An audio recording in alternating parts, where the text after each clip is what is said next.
Bonjour et bienvenue sur ma chaîne YouTube Kabibi Loba. Avec moi-même Maman Kabibi. Comme vous savez ici, nous sommes là pour parler des actualités, de tout ce qui se passe autour de nous. Merci à vous tous qui n'avez pas hésité à rejoindre la chaîne en vous abonnant et surtout à cliquer sur la cloche de notification pour être au courant des vidéos que je partage et surtout quand je suis en direct. Comme vous avez pu bien voir dans les titres, nous allons parler encore de la famille Olangi. Cette famille dont on a parlé il y a 2 jours, je crois de cela, on a publié une vidéo sur leur mésentente avec Monsieur Amos, Papa Amos communément appelé en Belgique, qui est le propriétaire officiel de la fondation et de l'église Maman Olangi, donc pour ne pas dire les bâtiments. Et avec qui ils ont eu une mésentente, avec qui ils ont eu des conflits, et qui pour à la fin et à ce jour, Papa Amos a été attribué les bâtiments. À ce jour, Papa Amos est encore propriétaire de ces bâtiments-là, même si ce n'est pas encore totalement résolu, mais il a l'accès et c'est lui qui tient les clés parce que ce sont ses bâtiments. Alors j'ai eu beaucoup de retours assez positifs sur la chaîne, mais sur le numéro WhatsApp qui est justement affiché au bas des vidéos, il y a eu beaucoup d'insultes. Ce qui est vraiment dommage de savoir que les gens qui ont appelé, écrit et tout ça sont supposés être des personnes chrétiennes. Ce n'est pas comme ça qu'on résout les problèmes déjà quand on est chrétien. Ce n'est pas un comportement adapté à des personnes reconnues croyantes. Ça m'avait déjà surprise et choquée qu'on ne manifeste pas un mécontentement avec des mots aussi violents et méchants. Avec des insultes, des mépris, en disant qu'est-ce que tu crois, qu'est-ce que tu connais, qu'est-ce que tu dis, est-ce que. Ce qui était scandaleux, ce qui m'a un peu choqué, c'était de découvrir que les personnes en fait, qui essayaient de me laisser des voices, des messages et tout ça, les connaissaient à peine. Ils sont en train de défendre une famille qu'ils ne connaissent pas trop, qu'ils ne connaissent pas dans les détails.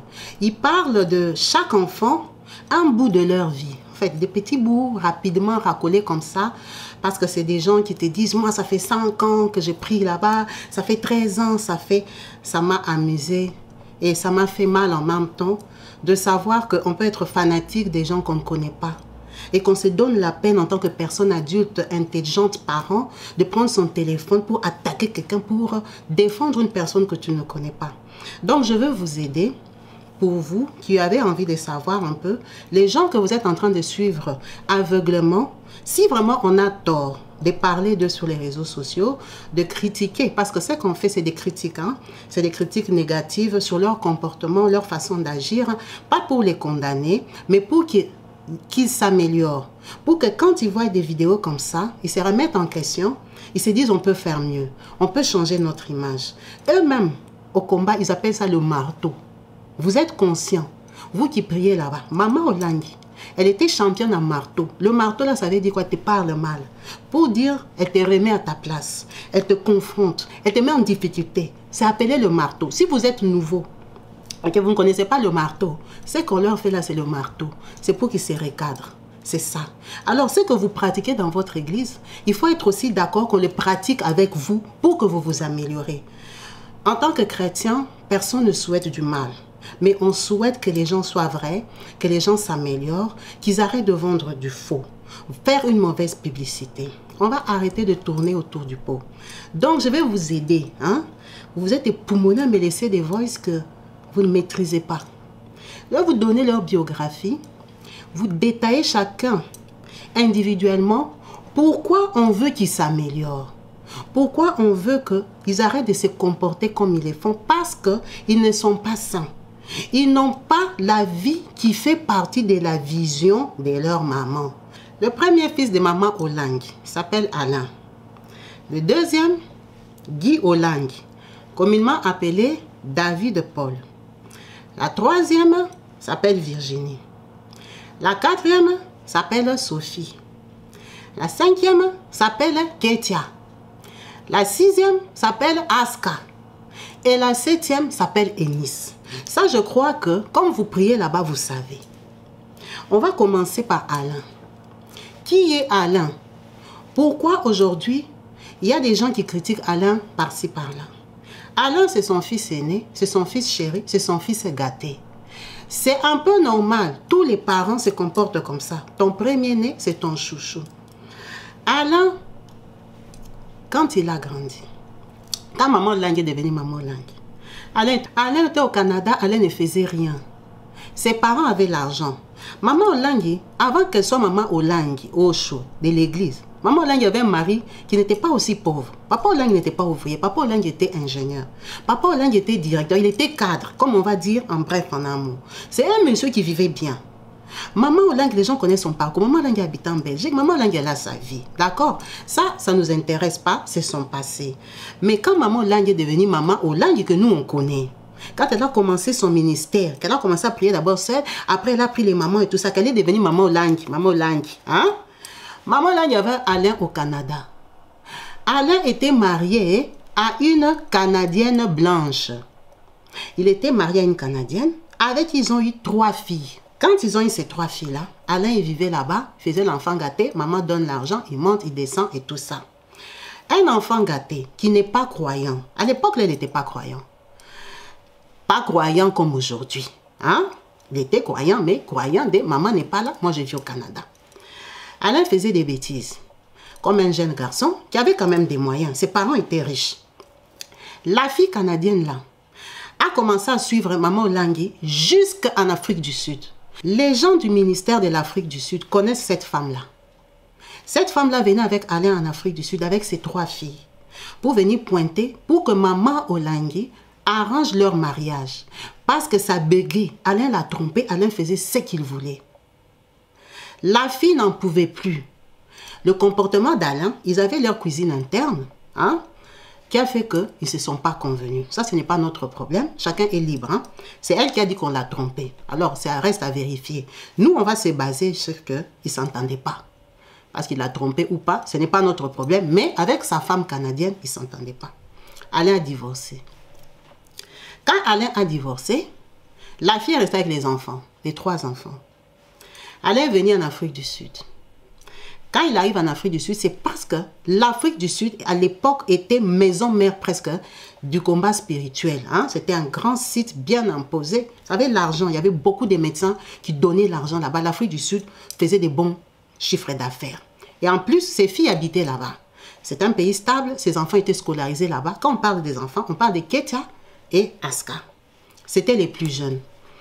Donc, Alain vient en Afrique du Sud, maman Olangi, bien sûr, c'est son fils, elle se bat pour faire entrer son fils dans les ministères, et qui connaissent un peu les seigneurs et tout ça, qu'il entre dans les managements parce qu'il ne faisait rien dans sa vie. Quand il arrive, Alain a son meilleur ami qu'il retrouve en Afrique du Sud, qui s'appelle Serge. Serge et Alain se sont connus à Lubumbashi, quand papa Olangi travaillait à Lubumbashi. Ils se sont connus petits.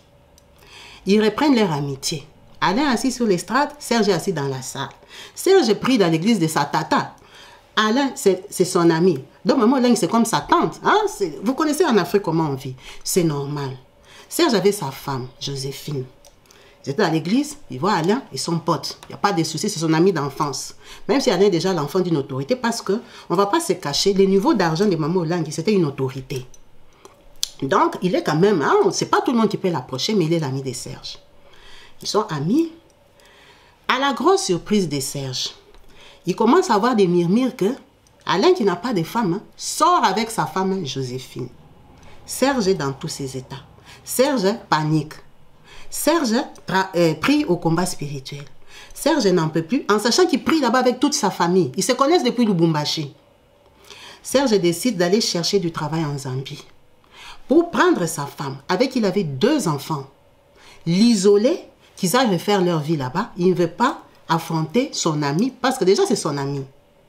Le garçon part en Zambie. Il prend sa maison, il trouve du travail. Apparemment, c'était une société qui faisait les minéraux avec le Congo Lubumbashi. Ce sont des garçons de Lubumbashi. Donc, il trouve un bon travail, logé et véhiculé. Quand il revient pour prendre sa femme Joséphine, Joséphine refuse. Pourquoi Joséphine refuse? Parce qu'à cette période-là, à l'église du combat spirituel, le ministère, ce n'est pas une église, le ministère du combat spirituel, maman Olangi avait ouvert une boutique dedans. Vendait les biscuits, les bonbons et tout ça que les gens pouvaient manger après les jeûnes. Vendait les chapeaux, les foulards, tous les petits trucs si fancy là. Vous voyez les t-shirts, les drapeaux. Vous voyez un peu ces petits trucs qu'elle fabriquait. Hein? Elle créait, c'est son design. C'est joli, c'est un joli design. On avait nommé Joséphine responsable de la boutique. Je ne dis pas c'est maman Olangi qui l'a nommée, parce qu'elle n'habitait pas en Afrique du Sud. Elle venait. Alors, qui l'a nommée, on ne sait pas. Mais on l'avait nommée. Plusieurs personnes vendaient dans la boutique, mais c'était elle la gérante. Les combattants de l'Afrique du Sud sont là, ils vont confirmer. Là, je ne parle pas de vous qui êtes arrivés là en 2010. Hein. Arrêtez vos bruits. Écoutez. Laissez les gens qui connaissent le combat parler. Joséphine était gérante de la boutique. Quand Alain vient chercher Serge vient chercher sa femme refuse. Elle dit que je ne viens pas en Zambie. Mais toi, tu ne vas pas rester ici juste pour vendre à la boutique. J'ai trouvé le travail à la maison. Elle lui dit, toi, pars d'abord. Hein. Moi, je vais te suivre. Le garçon, là, quand il vient pas un jour. Il vient, il reste 1 mois, il reste 3 semaines. Chérie, viens, on part. Il fait ses clics et ses claques pour rentrer en Zambie. Ça veut dire qu'il s'accouple avec Joséphine.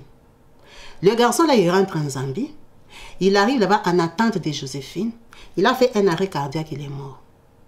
Dans sa voiture à côté de son chauffeur. Les combattants sont là, ils connaissent cette histoire. Les vrais.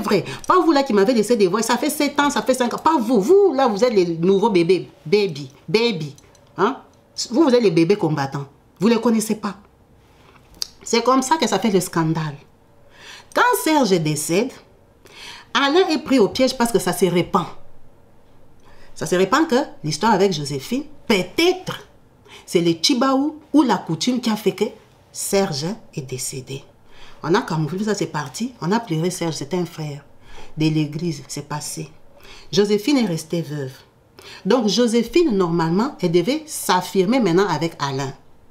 Qu'est-ce qui se passe? Joséphine a une amie. Cette amie-là s'appelle Nana. Qui est Nana? Nana, c'était une veuve. Une veuve de qui? Nana, c'était la veuve de Monsieur Nibé Pouloussou.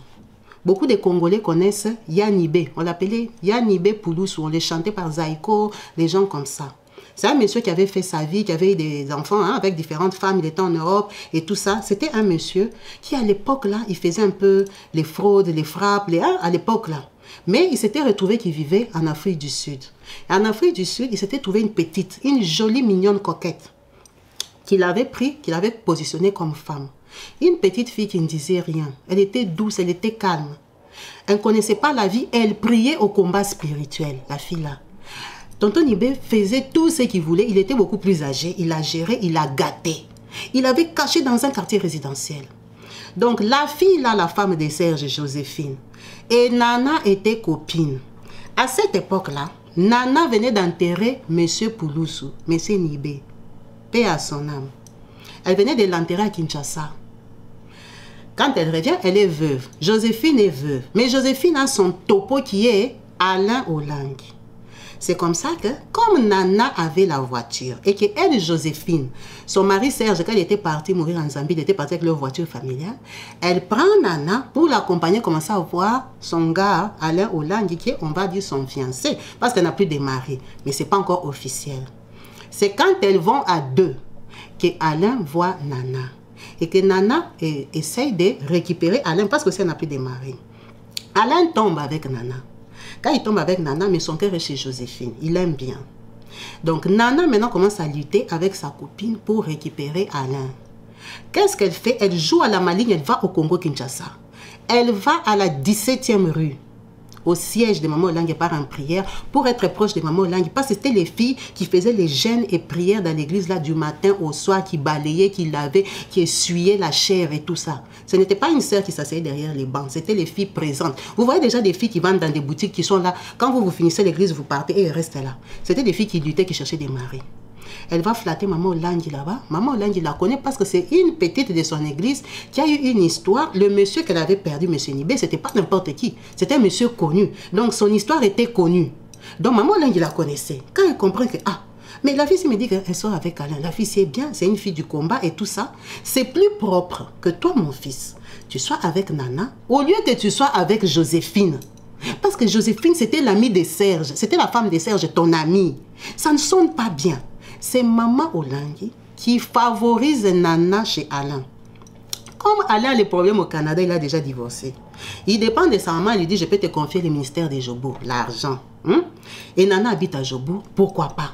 C'est comme ça que Alain se marie avec Nana. Nana qui est son épouse jusqu'aujourd'hui. C'est une très gentille fille douce qui ne parle pas, n'a pas de problème. Mais c'était la copine de Joséphine. Bon, à ce niveau-là, on ne sait pas si c'est Alain qui lui a fait des avances ou c'est elle qui a fait des avances à Alain. Mais Nana, par rapport à son comportement, c'est une fille trop calme. C'était une fille qui était ébranlée déjà par la mort de son ex. Ce n'était pas une fille qui pouvait peut-être sauter la première. C'est peut-être lui qui a commencé, elle a profité. Mais c'est qui est sûr, elle a pris le gars de sa copine. La vie, c'est un combat et il prie au combat spirituel. Et il faut savoir qu'au combat spirituel, on dit quoi? La vie appartient au plus rapide, au plus courageux. Il ne faut pas dormir. Au combat spirituel, si tu n'es pas rapide, tu perds. Donc, elle a pratiqué ce qu'on lui a appris dans son église. C'est son épouse jusqu'aujourd'hui. Avec qui n'ont pas eu d'enfant. Parce que Nana, elle a son enfant. Là, il y avait M. Nibé qui est décédé. Ils ont peut-être décidé de ne pas avoir d'enfant. Ça, c'est leur choix. Hein? Après, ce n'est pas comme s'ils en manquent. Mais ils sont heureux ensemble. En tout cas, elle a bien positionné Papa Alain, qu'on appelle Papa Alain Olangué. C'est ça, sa femme. On a fini son dossier. On va aller maintenant au dossier de son petit frère. Papa Guy, qu'on appelle communément Paul David. Papa Guy, là, il habitait ici en Europe, en Belgique. Il a son parcours que vous tous vous connaissez. Des prisons, des femmes, des braquages de banques là. Quand on dit braquage, c'est pas quand même, hein, c'est quand même comme on dit les chèques. C'est dans ce sens-là. Faut pas vous imaginer qu'il allait cagouler. Non, non, non, non, non. Il faisait comme tous les jeunes de son époque. C'est quelqu'un de très malin. C'est quelqu'un qui connaissait la vie, hein, à sa façon. Qui ne courait pas après sa mère parce qu'il gagnait son propre argent. Ça payait tout le monde. Ça lui payait aussi lui. Donc lui, il avait sa femme. Sa femme là, elle était du Congo-Brazzaville. Elle venait d'une grande famille aussi. Une famille très connue à Brazzaville, la famille Ebina. C'est comme ça que Guy est en train de fréquenter maman Rebecca Ebina. Il sort avec elle, maman Ilangi n'est pas chaude. Mais ils font des enfants. Ils font des enfants, ils font des enfants. Ils font 2 enfants. Maman Ilangi n'est pas chaude. Mais les enfants sont là. Elle a une église. Elle prêche le mariage. L'enfant, il fait les enfants sans épouser une fille. Tu vas faire quoi? Si toi tu es sa maman, tu vas faire quoi? Ton fils ne t'écoute pas, ton fils déjà même, il commence à s'améliorer parce que la dame là commençait un peu à positionner Guy, hein, le fait descendre un peu, qu'il arrête un peu son travail qui faisait bizarre là. Elle comprend qu'elle n'a pas le choix. C'est comme ça que Guy Olangi prend Rebecca, amène à maman Olangi à l'époque là, les combattants sont là, maman Olangi avait fait au moins presque 1 an en Afrique de l'Ouest. On ne va pas citer les pays ici, vous connaissez. Il a amené Rebecca là-bas. Il est parti la présenter pour officialiser son mariage parce qu'ils avaient 2 enfants. C'était parmi ses fils mal réputés. Donc, elle manquait les arguments. Quand on lui parlait seulement de son fils, là, elle ne savait pas quoi dire. Elle a accepté. Ils ont épousé Rebecca. Il s'est marié avec Rebecca. Ils sont restés. Quand il reste casse-tête, la fille n'en peut plus. On la tourne, on la retourne, on la tourne. Elle s'est épuisée. On ne connaît pas les raisons. Hein? Quand vous n'étiez pas là, il ne faut pas dire pourquoi ils se sont séparés. Mais bref, il s'est séparé de Rebecca. Ils ont leurs raisons personnelles. Ça veut dire que Alain est divorcé. Guy est divorcé. Vous comprenez? Au combat spirituel, où on prêche quoi? Merci. Guy est divorcé. Guy fait quoi? Il vient ici en Europe. Il rencontre sa femme actuelle. Sa femme avec qui il se met, cette femme-là aussi est séparée. Elle a ses enfants. Ce n'est pas une sœur de l'église. C'est une fille de Paris, chrétienne. Hein? Ce n'est pas parce que tu n'es pas au combat que tu n'es pas chrétienne. Une fille de Paris chrétienne qui a ses enfants. Il décide de se mettre avec elle. Elle remplit les critères qui lui conviennent lui. Quand il se met avec elle, c'est ça son dernier mariage, il épouse. Il épouse cette dame-là, pourquoi? Parce qu'à la base, quand il la rencontre, elle le fait croire qu'elle est famille présidentielle. Parce qu'elle a des bons termes hein, avec les proches ou les enfants ou les sœurs de la famille présidentielle. On ne va pas donner les détails. Ce n'est pas eux dont on parle ici. Elle est très proche d'eux. Donc lui, il s'est dit, c'est peut-être la nièce, la cousine et tout ça. Ils sont allés jusqu'à inviter le président de la République à leur mariage. Il n'est pas venu. Parce que c'était un faux bruit et n'est pas de leur famille.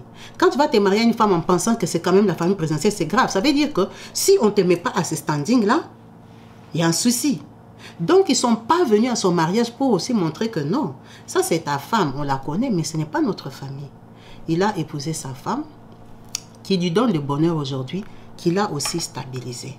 Ça veut dire que ses 2 fils sont à leur 2e mariage.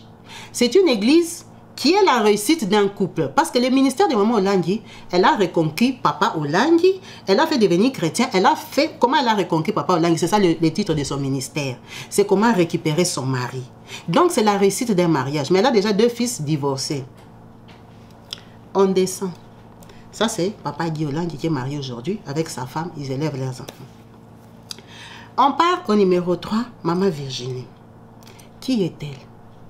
Maman Virginie, c'est parmi ses filles les plus calmes. Les grandes sont calmes, hein, n'ont pas de problème. Elle habitait aux États-Unis. Elle s'est mariée à un frère de l'église. Elle quand même. Elle s'était mariée à un chrétien, un avocat, un monsieur sérieux. Ils sont restés des années, n'ont pas eu d'enfants. Elle a changé d'avis. On ne sait pas si elle a changé d'avis ou qu'est-ce qui s'est passé. Parce que comme on n'est pas là quand les gens se séparent, on ne peut pas dire leur raison. C'est qui est sûr qu'ils ne se sont pas séparés. Elle a apparemment, je laisse ça entre parenthèses, parce que c'est ce qui s'est raconté, hein? Mais nous, on n'a pas vu. Vous êtes d'accord? Ce qui s'est raconté est que elle sortait avec le célèbre chantre Thomas Lokofé. Elle sortait avec lui, ça s'est su là-bas aux États-Unis. Ça s'est su qu'ils avaient une liaison. Quand ça s'est su, elle a préféré quitter son mari avocat pour le suivre au Congo-Kinshasa. Elle est rentrée à Kinshasa. Ça, c'est entre parenthèses, c'est ce qui s'est raconté. Mais alors, pourquoi elle a quitté son mari officiellement? Nous, on ne sait pas. C'est qui est sûr qu'elle a quitté ce monsieur-là, elle est rentrée à Kinshasa. Peut-être parce qu'elle était avec M. Lokofé, peut-être pas aussi. Mais ce qui s'est raconté, c'est ça. Et elle est rentrée vivre à Kinshasa jusqu'aujourd'hui. À Kinshasa, elle vit avec un monsieur. On va taire le nom ici. Ce monsieur-là avait son épouse au Canada. Il a abandonné son épouse, il est devenu son mari. Pas mari signé parce que le monsieur est marié, mais mari compagnon. Ce sont des adultes, ils sont libres quand même d'avoir des compagnons. Donc elle vit officieusement avec lui, même si le monsieur, officiellement avec sa femme sait qu'il vit avec Virginie. Donc, ce monsieur-là, avec l'argent de Maman Virginie, c'est lui qui supporte sa femme au Canada et ses 3 filles. Parce qu'avec Maman Virginie, ils n'ont pas eu d'enfant. Maman Virginie n'a pas d'enfant, mais elle a un enfant adoptif. Ça, c'est sa part, on ferme la parenthèse. Ça veut dire que on est au 3e enfant de Maman Olangi qui a abandonné le mariage. Le combat spirituel, c'est une église où on parle du mariage. On continue. On arrive à Maman Sophie, qui est la 4e de la famille. Maman Sophie, elle est la seule qui est bien mariée. Qui est mariée au même mari. Mais seulement Dieu ne l'a pas encore bénie avec des enfants. Mais elle est mariée, elle est tranquille. C'est pour ça que vous voyez les deux là, on ne les entend pas. D'abord, elles sont grandes. Elles ne sont pas dans les tapages des matus vus. Elles ont quand même leur respect que, hein, elles restent dans leur coin, elles ne sont pas sur les réseaux sociaux et tout ça. Maman Sophie est bien mariée. C'est pour ça que Maman Sophie est celle qui tient la caisse de la famille. Tout l'argent du combat là, c'est elle qui gère ça parce qu'elle est la plus stable, la plus posée. On descend à Ketia. Ketia qui est aujourd'hui une femme très entreprenante par rapport à la femme congolaise émancipée, qui investit un peu, elle a ses sociétés, elle fait ses farines, elle a une association, elle est dans un parti politique. Côté aspect, femme évoluée, émancipée, ça présente bien, en sachant que c'est une chrétienne.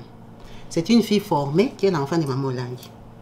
Ketia a vraiment grandi dans le ministère. Ce sont des enfants qui ont été enseignés, qui ont fait tous les affermissements de l'église de leur maman. Donc elle connaît le ministère. Ketia s'est mariée en Afrique du Sud. C'est la seule fille de Maman Olangi que Maman Olangi avait investi l'argent, elle a marié sa fille avec honneur, avec fierté. Sa fille Ketia l'avait honorée. Ketia. Parce qu'elle a grandi dans le ministère. Elle avait rencontré son mari Pacifique au ministère. Ce Pacifique-là, il priait avec toute sa famille au ministère. Ils se sont rencontrés là-bas, ils ont fait leur fiançailles. C'était un grand mariage. Les gens sont venus de partout. Ils ont fait les mariages, je crois, ce n'était même pas en Afrique du Sud. Donc, normalement, elle allait être comme Virginie. Bonne fille. Quand elle se met au mariage avec Pacifique, ils quittent l'Afrique du Sud, ils partent vivre aux États-Unis, ils sont agités, un coup ils vivent ici, un coup ils vivent là-bas. Mais bref, Elle arrive dans ces mariages-là, elle fait 3 enfants. Ce qui s'est passé aux États-Unis, c'est eux deux qui connaissent avec Pacifique. Ce qui est sûr est qu'ils ne se sont pas entendus. En sachant que, quand ils étaient fiancés, Ketia aimait beaucoup Pacifique. Des deux, Ketia était vraiment amoureuse de Pacifique. Donc, on peut supposer que dans le mariage, le garçon l'a déçue. Ketia, là que vous voyez, elle a une blessure de cœur, blessure d'amour. Le garçon l'a déçue. Quand le garçon la déçoit, Ketia décide de rentrer au Congo. Elle rentre au Congo, ça fait un espace, ça fait. Il décide de faire quoi? De se séparer, de divorcer. Elle a divorcé, ses parents étaient vivants. Tous ces enfants-là sont divorcés, leurs parents sont vivants. Ketia divorce des Pacifiques. 5 enfants, 4 divorces. Ketia divorce des Pacifiques. Elle vient au Congo, elle s'implante, elle crée ses sociétés, ses histoires, elle commence à vivre sa vie.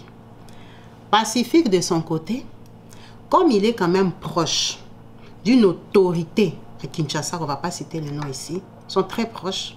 C'est comme ça qu'on prend Pacifique. On le nomme comme ambassadeur dans un pays proche de l'Europe. Ici, on ne va pas citer, il ne fait pas partie de leurs problèmes. Il travaille là-bas. Il quitte le combat spirituel parce que ça n'a pas donné. Sa famille aussi part. Parce que quand des gens comme ça se séparent, ça fait un boom, ça fait des problèmes. Ça veut dire que les gens se séparent. Lui aussi, il a quitté le combat, qui était rentré. Elle avait ses enfants au Congo, mais vous comprenez bien qu'elle-même, elle a grandi en Afrique du Sud. Quand elle s'est mariée, elle est partie aux États-Unis. Bien sûr qu'elle ne veut pas que ses enfants vivent au Congo. Elle fait quoi? Elle prend ses enfants, elle part donner à une sœur du combat spirituel pour les garder. Donc, elle n'habite pas avec ses enfants, ce qui est aussi un peu bien, normal, comme c'est une femme active, pour avoir ses mouvements faciles de voyager et tout ça au Congo, comme elle fait ses business. On peut la comprendre. Donc, elle confie ses enfants à une sœur de l'église. Elle rentre faire sa vie au Congo. Elle fait sa vie. Hein? Ce qu'elle fait, les rumeurs, on s'en fout. Elle est célibataire. Elle peut aussi rencontrer quelqu'un qui l'épouse. Mais en sachant qu'elle fait sa vie. Vous avez compris qu'elle fait sa vie. Elle fait sa vie. Bref. On descend à Aska. Aska a été formée au combat. Aska a grandi dans les enseignements. Elle a suivi tous les affermissements. À la grosse surprise de tout le monde, Aska chantait dans la chorale. Elle a commencé à se battre pour être une musicienne indépendante. C'est qu'on encourage. Parce que dans la vie, il faut évoluer, prendre des levels. Tu ne peux pas faire la même chose toute la vie. Elle a quitté le groupe de la chorale. Elle a fait son orchestre. Elle a commencé à se battre, chercher les frères connus pour chanter avec. Elle est partie au Congo, faire les branchements. Ce qui est bien chez Aska, elle a essayé de se créer toute seule. Aska n'est pas trop vue comme l'enfant de Maman Hollande. Aska, elle est quand même Aska. Elle a su faire son image. Elle est entreprenante. C'est très bien. C'est une fille qui ne veut pas que voler avec le nom de sa maman. Elle se bat pour être elle-même. Donc, elle a pu créer son groupe, être connue aussi au Congo. Parce que tous ces enfants-là, quand leurs parents étaient vivants, n'étaient pas trop connus. On connaissait c'était leur maman. Mais elle a fait son nom. Elle a chanté tellement avec des stars que les gens s'attendaient qu'elle va se marier à tel ou tel ou tel. Aska a eu un prétendant solide qui l'a pourchassé, qui voulait d'elle, qui a tout fait, mais ce n'était pas son destin, ça n'a pas donné. Elle ne voulait pas. Le mariage, ce n'est pas forcé. Elle n'était pas sûre si elle voulait, mais ça n'a pas donné. Elle n'était pas intéressée, elle ne voulait pas. C'est comme ça que, à la grosse surprise de tout le monde, on vient découvrir que Aska, brutalement, elle a un fiancé. Qui, au départ, elle ne montrait pas son visage. Elle cachait, elle cachait, elle cachait. Mais c'est parce qu'elle était consciente que le monsieur était marié. Ce monsieur-là, elle-même, il y a son témoignage sur YouTube. Hein, vous pouvez aller voir comment ils se sont connus, comment il avait vu dans une salle, il s'était mis devant et tout ça. Bref, ce monsieur-là, il était marié à une Sud-Africaine, les Sego. Avec, ils avaient un enfant.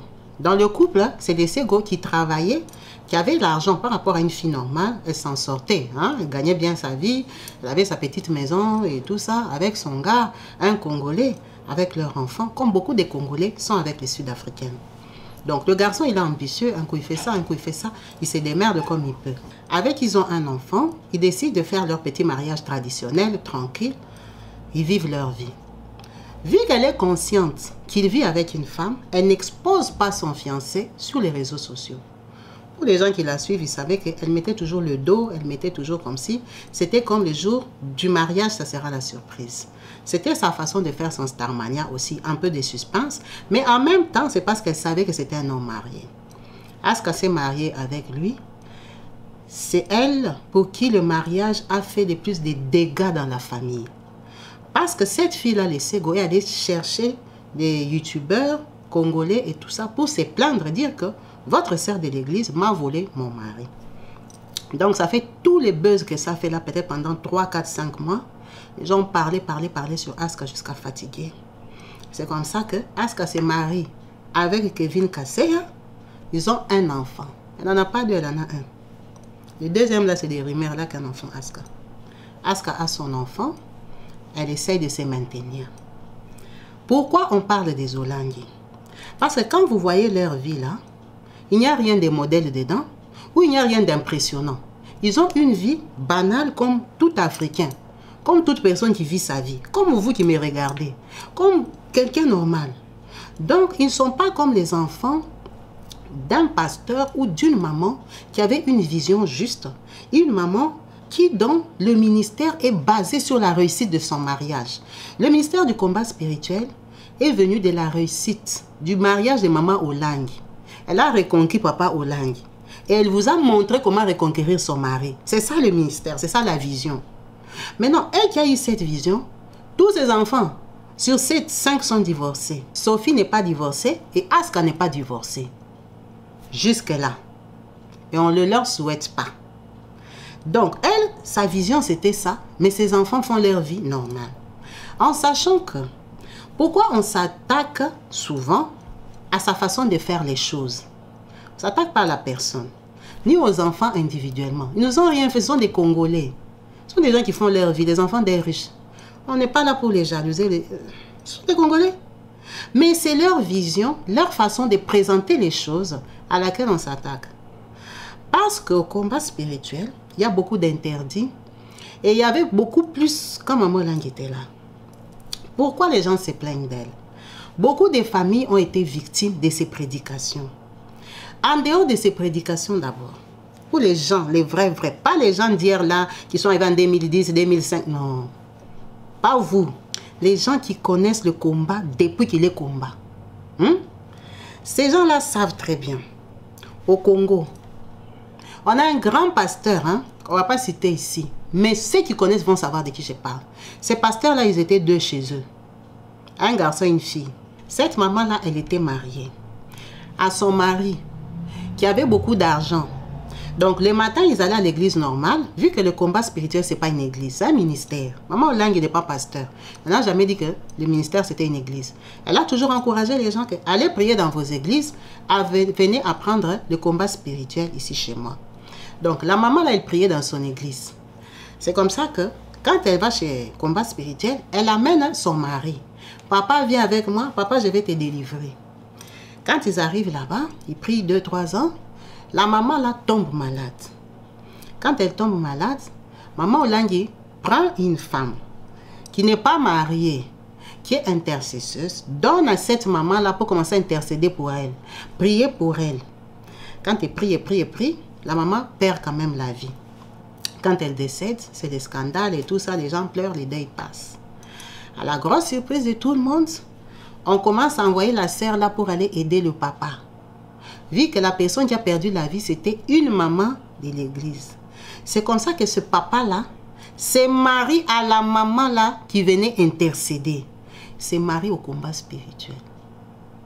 Premier dégât, ça c'est parmi les premiers dégâts. Les gens sont là, ils savent.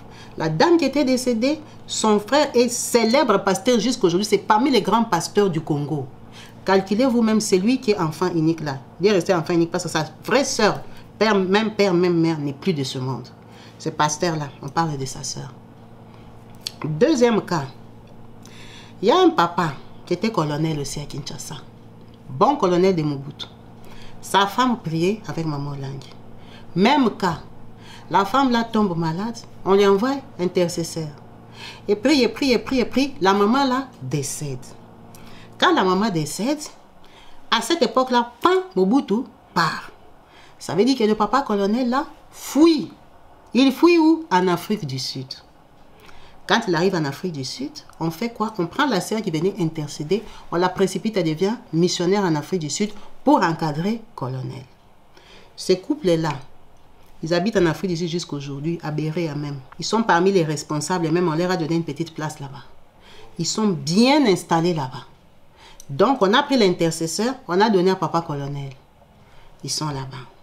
Ça, c'était les premiers dégâts que les gens ne maîtrisaient pas, ne connaissaient pas, il n'y avait pas Internet, mais les vrais d'avant connaissaient. Et des exemples comme ça, il y en a plein. Si on revient même seulement à la femme récente de Alain, son fils, maman Nana. Cette maman-là, quand elle priait au combat, elle priait avec sa cousine Adèle. Elles étaient cousines, toutes les deux partisanes d'une église, qui ont rejeté leur famille. Ils ont attrapé leur famille de sorciers. Nana a eu la chance de se marier à Alain. L'autre là n'a pas eu de chance. L'autre là, Adèle, son histoire c'est quoi? Quand elle est venue au combat spirituel en Afrique du Sud avec son mari, on lui a arraché son mari par une sœur du combat. Son mari l'a fui avec la sœur du combat. Ils sont partis en Angola. Angola, ils ont fui en Europe.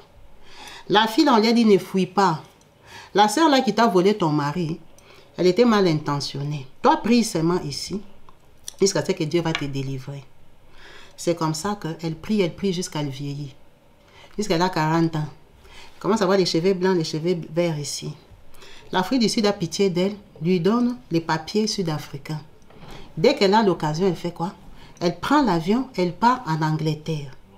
Mais pour elle, quand elle arrive en Angleterre, tellement qu'elle a 40 ans, pas d'enfant, rien du tout, elle a passé sa vie au combat à nettoyer, à prier, à laver, à faire les jeûnes. Elle arrive en Angleterre, malchance, elle déclare une maladie. La dame l'a fait que 2 ans en Angleterre, elle est morte aveugle. Elle n'a pas eu d'enfant. C'est la propre cousine de maman Nana qui est la femme de papa Alain. Donc, ils ont même un exemple dans leur famille proche. Alors, les exemples comme ça, si les gens viennent commencer à écrire ce qu'on leur a fait. Il y a une autre maman, maman Monique. Elle venait au combat avec son mari. Elle forçait tous ses enfants à venir prier avec elle au combat.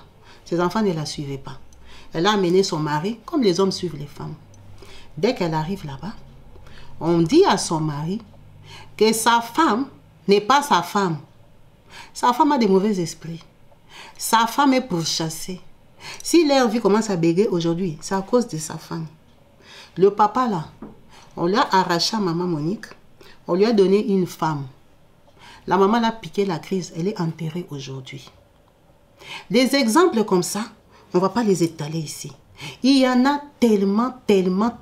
Les enfants qui ont jeté leurs parents, les parents qui ont jeté leurs enfants, parce qu'on leur a prêché que quand quelqu'un se comporte comme ça, il est sorcier, il est sorcier, il est sorcier. Après, elle n'a jamais forcé personne à croire. Les gens, ils ont cru seuls. Elles-mêmes, ils ont cru et ils ont décidé. Elle n'est jamais venue dire à quelqu'un qui aime quelqu'un par force. Elle te propose, quand tu acceptes, on te marie. Pourquoi maintenant les gens sont mécontents d'eux? Parce que quand on voit les dégâts qu'ils ont fait dans les familles des autres, et qu'on voit ces enfants, comment ils vivent à l'aise. Ils vivent comme des païens. C'est pour ça qu'on se demande pourquoi cette rigueur avec les autres. Pourquoi cette rigueur avec les autres? Pourquoi interdire aux gens que entre en prière? Tu as trouvé les maris là n'est pas bon pour toi, entre en prière. Tu as fait comme ça, non, marteau. Tu as fait comme ça. En fait, les gens, c'est pour ça que on pense que ce sont des moutons. Parce que s'ils les connaissent, ils ne peuvent pas les suivre. Ils ne peuvent pas suivre leur apparence là, qui font comme si ils sont loin, ils sont saints. Ils sont comme vous. Seulement, ils sont les enfants d'une autorité. Parce que moi, c'était une autorité. Tenir une grande église comme ça, c'est une autorité. C'est quelqu'un qui avait une vision, qui a fait un truc qui a marché. Beaucoup de gens aujourd'hui crient sur les réseaux sociaux, ils n'ont pas de succès. Ils ne trouvent personne pour les suivre. Elle, les gens l'avaient suivi. C'est-à-dire que c'est quelqu'un qui avait la vision. Elle avait compris les trucs. Elle était très maligne, très connectée. Elle a fait son truc, ça marchait. C'est une femme forte. C'est une femme qui a pu développer un business. C'est une femme qui a pu gérer des familles et des familles. Ce n'est pas négligeable. Il ne faut pas prendre que son mauvais côté, elle a fait faire ça aux gens. Non, il faut aussi regarder son bon côté de sa détermination, de son caractère, de comment elle a bâti son église, comment elle est restée ferme, comment elle a amadoué les gens, comment elle les a gérés jusqu'à sa mort. Elle avait son autorité. Elle a fait un truc qui a marché. Aujourd'hui, il faut essayer de comprendre comment elle avait fait que ça marchait pour que vous aussi vous faites que ça marche. Alors, quand on remarque que en 2023, les gens se lèvent pour crier, parler de n'importe quoi, venir insulter, menacer, venir dire n'importe quoi sur les gens que vous ne connaissez même pas leur histoire. Vous vous fiez parce qu'on a dit chasse les démons de ton oncle, lis ligote, je me lave les sangs de Jésus et tout ça, je me baigne dans les sangs, je plonge, je jette dans les vieux arides et tout ça. C'est des nouveautés pour vous. Depuis que vous vouliez vous attacher, vous vous êtes mariés. Combien de filles ont quitté leur mariage, sont là au combat, ils ont vieilli. Combien de gens ne trouvent pas des maris? Parce que toi, tu as les interdits de trouver les maris du monde, mais eux, ils se marient aux gens du monde. Au combat spirituel, là on ne mettait pas les ongles, on ne mettait pas les cils. Aujourd'hui, les asques ont les longs ongles comme ça. On les tissages sur les cheveux, sur la tête. Hein? Aujourd'hui, les enfants, là, elle fait les clips en pantalon, en jean. L'enfant de qui? Donc, tout ça là, quoi? Ils ont détourné la vision de leur maman. Non, ils ont toujours été comme ça. C'est vrai que parce qu'elle n'est plus là, ils sont plus à l'aise. Hein? Parce qu'elle n'était pas aussi une femme facile. Elle faisait ces marteaux-là à tout le monde. Même à ses enfants, elle faisait ça en public, mais à la maison, c'était ses enfants. Elle faisait ces trucs-là, ces marteaux qu'elle donnait aux gens là, qui te parlent mal, là, ils appelaient ça marteau. Elle faisait ça à tout le monde. Ses enfants, quand même, avaient peur d'elle. C'est vrai que maintenant, c'est un peu plus la jungle. Mais, à la base, ils n'ont jamais été des enfants modèles. C'est vrai que les enfants du pasteur, on va dire, ils sont combattus, mais tous les enfants sont combattus. Les deux là qui n'ont pas eu d'enfants, pourquoi les dieux du combat ne leur ont pas donné les enfants? Toi, tu es là, tu les suis et tu pries. Tu crois que leur Dieu, comme ils ne vous ont pas dit de prier Dieu de la Bible, ils vous disent, le Dieu de papa et maman va vous donner ça. Maintenant, les dieux de leur papa et leur maman n'ont pas donné d'abord les enfants à leurs sœurs. Les deux là n'ont pas d'enfants. Elles n'ont pas. Chez eux, il n'y a que Ketia, Aska et Enis qui ont accouché. Les autres là n'ont pas accouché. Enis même, je l'ai oublié. Elle quand même, c'était la petite chouchou de sa maman. Elle s'est mariée, elle était dans son coin. Elle n'a pas fait trop de dégâts. C'est parce que les gens mettent l'accent sur sa vie qu'on parle d'elle. Mais ce n'est pas quelqu'un qui aimait le combat, même elle fouillait, on l'a grondée pour aller là-bas et tout ça. Elle a grandi dedans. C'est quand elle est devenue grande qu'elle a compris que c'est important. Mais c'était l'enfant gâté, c'était les chouchous de maman Olang, c'était son bébé. On ne touchait pas. C'est un enfant qui n'a pas trop de dégâts. Elle a tendance à être calme, hein, comme ses deux grandes sœurs, Sophie et Virginie. Elle n'est pas trop dans les attaquer comme Aska et Ketia. Aska et Ketia ressemblent à leur maman. C'était une femme battante, une femme déterminée, une femme entreprenante. Vous voyez comme Aska fait sa politique là. Ça peut donner. Hein. Aska va passer, sera députée. C'est vous qui ne savez pas. Aska sera députée. Et quand elle sera députée, elle va faire ses trucs. Parce que ce sont des filles courageuses. Leur maman était très courageuse. Maman Olang n'était pas une femme bleue. C'était pas une Yuma. Maman Olang, c'était une femme battante. C'est normal qu'elle ait des filles battantes, des filles déterminées, des filles qui ont du caractère. Les filles comme les Askala ont le caractère. Leurs maris moutons qu'elles ont là, ce sont des maris qui sont venus pour l'argent. Ce sont des maris qu'elles financent. Aska déjà elle est dans un mariage où, tellement qu'elle sait qu'elle a fait le buzz, elle a très peur que Kevin la quitte. Elle supplie ce Kevin là. Kevin Kassé. Kevin Kassé, elle sait que s'il quitte Aska, ça va faire les buzz, ça va faire les boum, Aska sera... Vous comprenez? Donc, elle a besoin que Kevin reste avec elle. Elle vit sous pression, sous stress. Elle n'est pas libre comme Ketia, qui avait épousé un garçon dans la voie normale. Ça n'a pas marché, ça n'a pas marché. Mais elle a fait le buzz. Donc, elle a intérêt à rester avec lui. Sa petite sœur, qui est partie épouser son autre mari là. Son mari, Dylan là. Dylan est rentré à la maison il y a 2 ou 3 semaines. Hein. Dylan était parti. Ça, vous qui m'écrivez là, vous me parlez de n'importe quoi, vous savez ça? Hein? Quand il a fait sa chanson avec monsieur le chanteur célèbre Emmanuel Moussongo, vous étiez là. Dylan était dans la maison. Son mari était là. Mais vous venez, vous êtes rapide. Si vous êtes fanatique des gens, essayez de creuser. Allez connaître leur vie. Dylan vient de rentrer à la maison.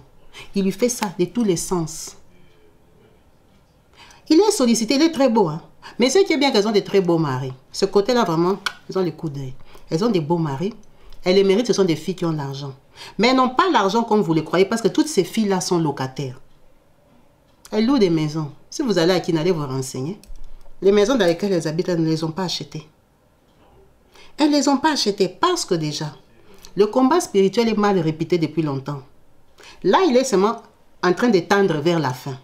Mais mal répété. Ça fait au moins 15 ans qu'il est mal répété que les gens commencent à se réveiller. Les gens commencent à partir. Les gens commencent à quitter. Ce sont les nouveaux là qui viennent. Les autres qui ne trouvent pas leur place au combat vont à Bostra. Parce que c'est un peu les mêmes tendances des prières.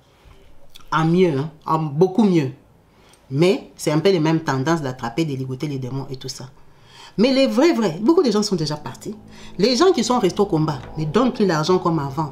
Ils achetaient des calendriers à 1000 $, calendriers 2000 $. Vous savez les calendriers annuels qu'on vend là, ça commence à 1 €, 5 €, celui qui a 50 donne, celui qui a 100 donne, celui qui a 500 donne. Les gens achetaient ça à 1000 €, 2000. On va vous dire à Kinshasa, il y a un papa qui a acheté ça à 15 000 $, qui veut acheter ici à Paris, donner, c'est la gloire de Dieu. On a déjà mis la photo de papa et maman au langue dessus. Vous croyez que les gens font encore ça? Les gens ne font plus. Il faut savoir que l'argent du combat est tombé. Combat, s'il faisait de 100 à 200 000 € quand les parents étaient vivants, aujourd'hui, ils sont à 50 000. Quand ils recrutent tous les combats du monde entier. Et maintenant, là qu'on leur arrache des ministères, vous croyez que c'est fait là encore l'argent? Si elles n'ont pas investi personnellement, elles sont dans la galère, elles seront des filles normales. Elles n'ont plus l'argent comme vous pensez. Parce que déjà, on leur arrache. Le ministère de Brazzaville, là, vous connaissez les autorités qui priaient là-bas. Les riches qui allaient prier là-bas. L'argent des Brazzaville, c'était plein à craquer. Maintenant, ils n'ont plus l'argent. L'argent des Brazza n'est plus là. Gabon, Lesotho, Bruxelles. Combien de ministères ont déjà fermé? L'argent là, ça ne vient plus. C'est pour ça qu'ils se sont partagés et tous ils sont devenus des prédicateurs. Il n'y a que eux qui prêchent. Dans tous leurs sites, c'est eux qui prêchent. Ils ont intérêt. Parce que c'est leur héritage aussi quelque part, qu'on leur a laissé les ministères, même si ce ne sont pas dans des terrains qui leur appartiennent. Comme ils n'ont pas eu la courtoisie de gérer avec les gens qu'ils ont trouvés, c'est pour ça qu'ils sont dans ces problèmes-là. S'ils étaient restés avec un esprit positif, dire les parents, parce que tous les gens qui sont responsables ont l'âge d'être leurs parents. Les responsables, nous sommes restés entre nous, on fait comment? Vous gérez ça comment? Maintenant, on fait comment? Nous sommes plusieurs. On partage comment? Vous pensez vraiment qu'on allait les chasser? On n'allait pas les chasser? On allait dire, ah, c'est l'esprit de Dieu, c'est la paix. On discute, on peut partager comme ça, on peut investir comme ça, on peut comme ça. Mais quand ils viennent, ils vous disent, nous sommes les enfants d'eux. On a hérité, c'est pour nous. C'est différent. Les gens se sentent lésés, trahis, mal jugés, méprisés. C'est des gens qui ont travaillé. C'est des gens qui ont donné de leur temps. C'est parce que vous ne vous rendez pas compte. Au combat spirituel, on ne prie pas 1 heure du temps. On prie des heures et des heures. Au combat spirituel, on fait gêner les gens. C'est des gens qui ont fait des gênes incroyables. C'est des gens qui ont rejeté leur famille, leurs femmes, leurs enfants, leurs frères. Ils n'ont plus d'amis. Leurs amis, c'est au combat. Ces gens-là, ils sont jugés par la société d'être des partisans du ministère du combat spirituel. Et vous vous levez comme ça, un matin, vous venez vous leur dire que nous sommes vos chefs, comme nous sommes là, tout l'argent Kinshasa, maman Sophie, notre grande sœur qui va gérer. Ça ne se passe pas comme ça. C'est leur comportement qui a fait que les responsables des différents ministères se sont retournés contre eux.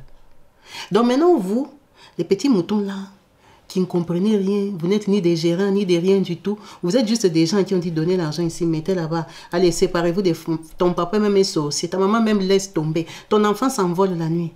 C'est vous qui prenez votre temps, votre énergie, vos crédits, de l'argent que vous avez travaillé pour m'appeler, me dire quoi?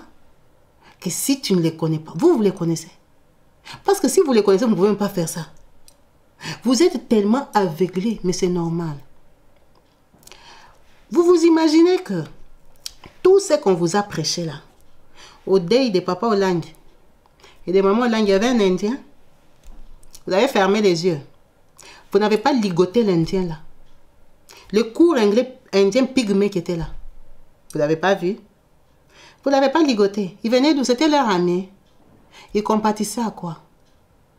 Si vous êtes dans votre doctrine, normalement, comme vous êtes enseigné au combat, comme c'est les combats spirituels, vous aurez pu que fermer vos bouches, rester tranquille, aller entrer en prière, que Dieu vous justifie, que Dieu vous aide à récupérer vos sièges, que vous continuez votre ministère. Ça veut dire que ce que nous on fait, c'est le combat. Votre combat maintenant, vous avez quitté spirituel, vous commencez à insulter les gens. Vous commencez à discuter, venir écrire sur YouTube. Le combat n'est plus spirituel. C'est de quel combat que vous parlez? Vous qui connaissez le combat là. C'est de quel combat que vous parlez? Combat spirituel. Vous devez entrer en jeûne. Vous deviez entrer en prière. C'est comme ça qu'on combat, non? On ne vous a pas envoyé les messages de Kinshasa qui est entré en prière. Vous avez la mauvaise volonté. Vous faites exprès. On ne vous interdit pas d'aller là-bas. Chacun vit selon ses intérêts. Si vous avez votre intérêt là-bas, que vous vous retrouvez, allez-y. Personne ne souhaite que ça ferme. Les gens investissent leur argent dedans. Ça doit continuer à tourner. Mais seulement soyez corrects. Et puis, il faut savoir que eux, ce sont des personnes publiques. Donc, il faut laisser qu'on parle d'eux. Parce que quand on parle d'eux là-bas, on leur fait la pub. Les gens qui ne les connaissaient pas vont aller chercher leur vie. Ça leur fait des vues, ça leur fait de la publicité. Et leur nom, ça leur ouvre des portes, des business, des affaires, dans les banques. Mais vous, vos noms vous ouvrent quoi? Fanatiques. Vous êtes leurs fanatiques. Personne ne souhaite que ça ferme définitivement parce qu'il y a des gens que ça aide peut-être. Si ça vous aide, continuez. Mais laissez-nous parler des personnes publiques. Ça ne sert à rien de vous acharner, vous agiter, vous tout ça, montrer que quand vous parlez de vous les défendez, ça compte dans les ciels. Vous défendez Jésus, vous défendez une famille, des personnes qui sont comme vous. Toute la vie des enfants qu'on a énumérés ici, on ne les condamne pas. Hein? Je ne les condamne pas, je vous ai juste raconté leur vie. Ils sont libres de vivre leur vie comme ils veulent. La vie, c'est un choix. Si tu es dans un mariage, ça ne marche pas, tu pars. C'est ce qu'ils ont fait. On ne les juge pas que non, tu devais seulement rester avec ta femme. Non, ça n'a pas marché, c'est séparé. C'est ce qu'ils ont fait, ils sont libres. Mais seulement, il ne faut pas être avocat des gens que vous ne connaissez pas. Des gens que vous idéalisez. Parce qu'ils portent Chanel, et mettent des chaussures Louboutin, parce que c'est maquillé, parce qu'ils sont dans les avions, ils ont des beaux maris, ils font des belles fêtes.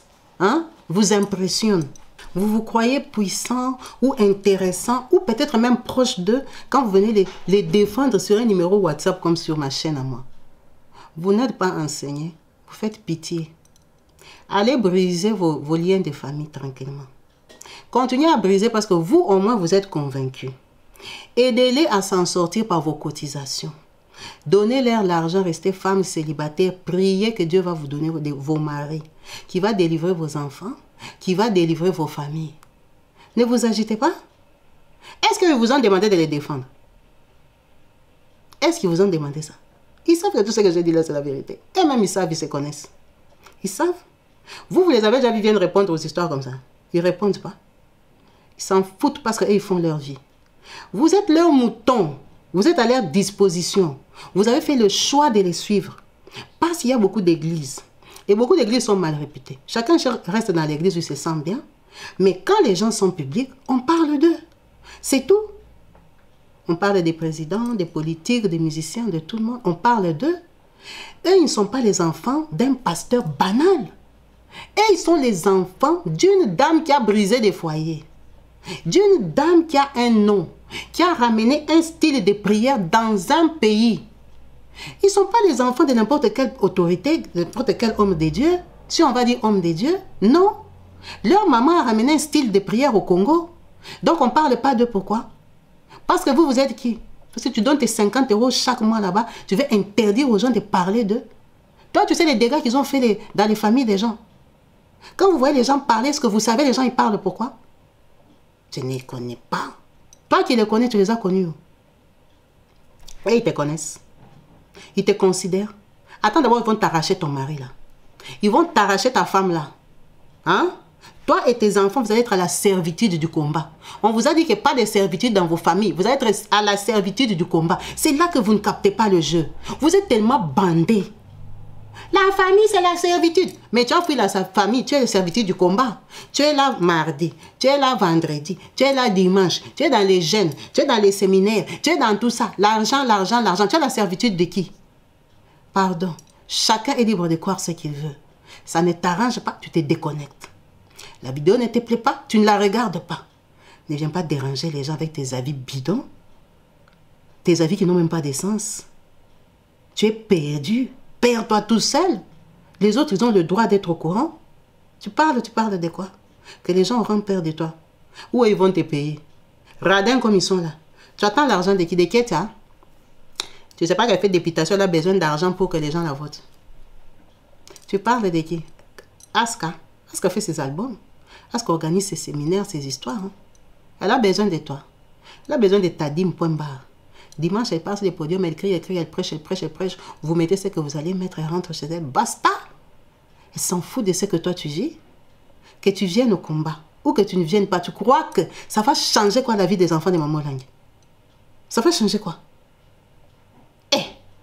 Les mamans Daniel avec qui ils ont travaillé se sont séparés.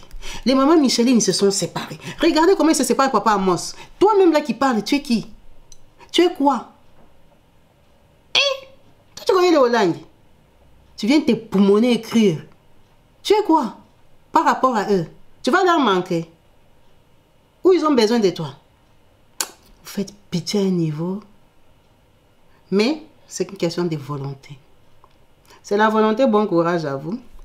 Merci à vous tous d'avoir suivi cette vidéo jusqu'à la fin, en espérant qu'elle vous a aidé à connaître un peu mieux les personnes publiques desquelles on parle. C'est une famille publique, c'est une famille puissante au Congo-Kinshasa, c'est une famille qui a une histoire forte, c'est une famille qui vient d'une dame qui avait une vision claire et nette. Elle a su ce qu'elle voulait de sa vie et de sa vision, tout son vécu. Elle a mené son église comme elle pouvait, jusqu'à sa mort. Elle est restée digne de son nom jusqu'à sa mort. Alors aujourd'hui qu'il y ait des pagailles, c'est un peu normal. Ce ne sont pas les propriétaires de la vision. Ce n'est pas eux qui avaient la vision. Ils ne savaient pas comment ils géraient son truc. C'est normal que les gens ne s'entendent pas. En tant que personne qui commençait une vision, elle ne savait pas que ça allait grandir peut-être à ce niveau. Donc quand elle a commencé son ministère, il y a eu des failles, comme tout le monde peut faire des failles, où elle n'a pas maîtrisé l'implantation de ces églises, ce qui fait que ça a d'autres propriétaires. Et c'est normal que les gens se prennent la tête s'il n'y a pas de respect, il n'y a pas de partage égaux, il n'y a pas de considération. Ce sont des Africains, ce ne sont pas des Blancs. Donc, ce sont des Africains qui peuvent être impulsifs, qui peuvent échanger, qui peuvent mal s'écrire, s'insulter, dérouter. Hein? Nous sommes humains, on peut comprendre ça. Donc, la tragédie que officiellement cette famille-là est en train de vivre, on peut la comprendre et on peut comprendre leur désespoir, leur désarroi, pourquoi ils se donnent, pourquoi ils se battent. C'est un peu normal, tous. Ils n'ont pas fait de grandes études. Tous, ils n'ont pas de boulot. Tous, ils vivent de ces ministères-là. Tous, ils dépendent de l'argent des cotisations.